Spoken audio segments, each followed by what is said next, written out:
નમસ્કાર, આપ જોઈ રહ્યા છો ન્યૂઝરૂમ ગુજરાત અને આપની સાથે હું છું ભાવિક। આજે વેધર એનાલિસિસમાં એ વાત જાણીશું કે જે રીતે 24 કલાકથી અલગ અલગ વિસ્તારોમાં વાતાવરણમાં અચાનક પલટો આવી રહ્યો છે, પરંતુ આગામી 2 દિવસ ગુજરાતની અંદર કેવું વાતાવરણ રહેવાનું છે વિન્ડી મેપના માધ્યમથી જાણવાના પ્રયાસ કરીશું કે જે મેપ બતાવી રહ્યો છે સાથે જે આઈએમડી વિભાગ જે આગાહી કરી રહ્યું છે એ પણ જે મેપ જાહેર કરી રહ્યું છે તે અને વિન્ડીમાં એ કેટલો ફરક દેખાઈ રહ્યો છે। કારણ કે વિન્ડીના માધ્યમથી જોશું તો આપણે ખબર પડશે કે પવનની ગતિ સહિતની જે વસ્તુઓ છે જે સીધી હું તમને એ બતાવવા માટે અહીંયા જઈ રહ્યો છું। ત્યારે આ તમને ગુજરાતનો મેપ દેખાઈ રહ્યો છે। જુઓ તમે આજનું આ વાતાવરણ કે કોઈ જાતનું તમને અહીંયા વાદળછાયું વાતાવરણ નથી દેખાતું, પણ આ મુખ્યત્વે વાત હવે વાતાવરણમાં જે તડકો છે તડકો થોડો ઓછો થશે, એટલે કે બફારો હવે ઓછો થશે। જેમ જેમ દિવસો આગળ જશે તેમ તેમ વાતાવરણમાં અચાનક પલટો આવવાની સંભાવના પૂરેપૂરી જોવા મળી શકે છે। કારણ કે ધીમે ધીમે ચોમાસું જે છે તે હવે છેક નીચેના ભાગ એટલે કે કેરળ સુધી પહોંચવાની સંભાવના વધતી જોવા મળી રહી છે અને આના જ કારણે ગુજરાતના દરિયાકાંઠા અને સૌરાષ્ટ્ર વિસ્તારમાં ભારેથી અતિભારે વરસાદ થાય તેવી સંભાવના છે। ઉત્તર ગુજરાતમાં પણ એ જ પ્રકારની આગાહી કરવામાં આવી છે। જો એક સિસ્ટમ અહીંયા તમને બની છે, આ સિસ્ટમ છે એની સીધી જ અસર તમે સમજો કે રાજસ્થાનની બોર્ડરમાંથી હમણાં જે પાકિસ્તાનની બોર્ડરમાંથી એક રેતીલું વાવાઝોડું એ વંટોળાય અને સીધું જ રાજસ્થાન તરફ આવ્યું હતું, એની અસર પણ ઘણી બધી થઈ છે। હવે આ જે સિસ્ટમ છે આ સિસ્ટમની અસર શું ખરેખર ગુજરાતમાં થશે હવે તમને એ દિવસે ને દિવસે દેખાવું તમને। જુઓ કે એ રાજસ્થાનની બોર્ડરમાંથી પસાર થઈ સીધું જ ગુજરાતના લગભગ અડધા ભાગો છે ત્યાં આગળ પહોંચ્યું છે। દક્ષિણ ગુજરાત છે તેના ભાગોમાં ક્યાંક શક્યતાઓ છે, મધ્ય ગુજરાતમાં પણ તેની શક્યતાઓ પૂરેપૂરી છે, અમદાવાદ ગાંધીનગર સહિતના વિસ્તારોને પણ આવરી લે તેવી સંભાવના છે, પરંતુ એ સિસ્ટમ સીધી જ નીચે સુધી નથી જતી। એના કારણે સૌરાષ્ટ્ર અને જે અન્ય જે બાકીના જે વિસ્તારો છે કચ્છના ત્યાં આગળ એટલી કોઈ જાતની અસર જે છે તે નથી દેખાવામાં આવતી। પરંતુ હવે જે સિસ્ટમની હું વાત કરું એ તમને હું કેરળથી સીધું બતાવવાનો પ્રયાસ કરું કે ક્યાં સુધી એ ચોમાસું જે છે એ પહોંચવાની સંભાવના છે। જુઓ અહીંયા નીચેનો જે દરિયાકાંઠો છે એ જે કેરળમનો આખો ભાગ છે ત્યાં તમને બધું જ એ યલો કલર અને ગ્રીન કલરનું દેખાતું છે। ગ્રીન કલરમાં એટલે એ ગ્રીન ઝોન છે કે ત્યાં ઓછો વરસાદ છે, પરંતુ જે યલો દેખાઈ રહ્યું છે ત્યાં આગળ દિવસે ને દિવસે વાતાવરણમાં પલટો આવશે અને જેમ જેમ અહીંયા જો વરસાદનું વાતાવરણ બને છે અને સાથે જ જે અરબ સાગરનો વિસ્તાર છે એની અંદર જો વાતાવરણ બને છે, એની અંદર જો ભેજવાળું વાતાવરણ બને છે તો માની લેવું કે ગુજરાતની અંદર 2 દિવસ ચોમાસું વહેલું આવે તેવી સંભાવના છે માનવામાં આવી રહ્યું છે। કારણ કે 5 દિવસ કહેવામાં આવ્યું હતું, પરંતુ એકાદી 2 સિસ્ટમો એવી બની છે જેના કારણે વરસાદ ખેંચાય તેવી વાત ગઈકાલે પણ પરેશ ગોસ્વામીએ કહી હતી। એટલે કે આજના દિવસે જે છે તે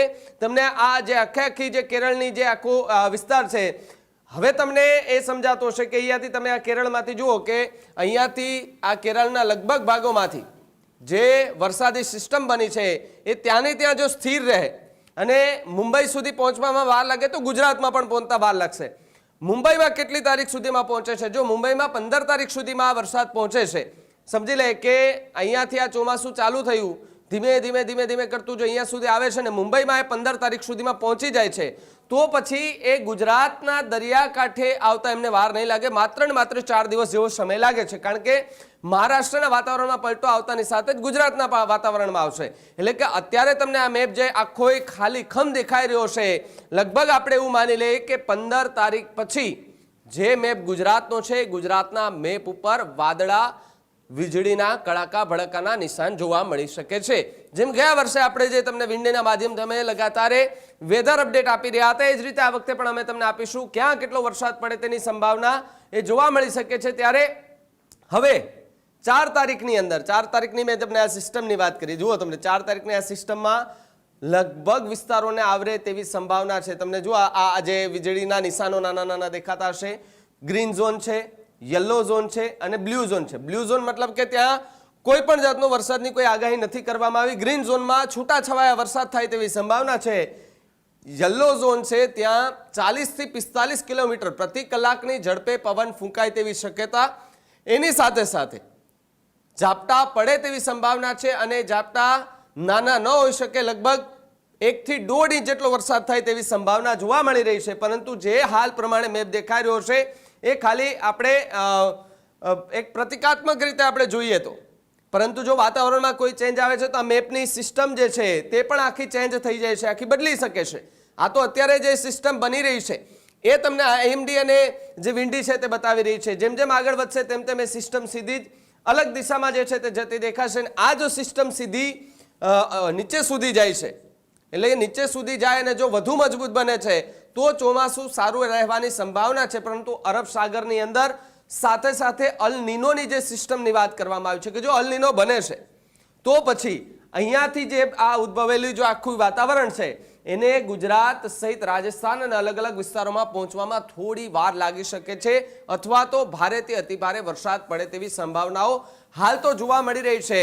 વિન્ડી મેપના માધ્યમથી અમે તમને એક પ્રતિકાત્મક તસવીર થકી અમે તમને બતાવવાના પ્રયાસ કર્યા કે જે સિસ્ટમ બની રહી છે તેની અસર કયા કયા વિસ્તારોમાં થશે, કેટલા દિવસ હજુ લાગશે ગુજરાતમાં વરસાદને લઈને. જો કે વાતાવરણ 24 કલાકથી એ શાંત થતું જોવા મળી રહ્યું છે. તડકો ઓછો થતો, વાતાવરણના જે ડિગ્રી જે હતી જે 45 ડિગ્રી સુધી તાપમાન પહોંચતો હતો એની જગ્યાએ હવે 38-38 ડિગ્રી સુધી તાપમાન પહોંચી ચૂક્યું છે.